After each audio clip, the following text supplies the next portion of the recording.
What's up guys? Welcome back to another unboxing video, and for this unboxing video we have vz102003. Now, this is for a Dodge Charger SRT Hellcat Widebody or the 392 Scat Pack 2015 to 2023 models.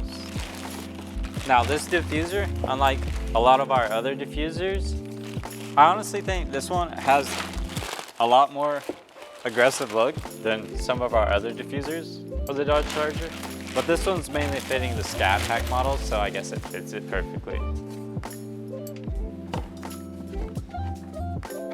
Now, I just love the way the edge just comes over like this and sinks the diffuser in, and then the way the fins are just a lot more aggressive and pop out more.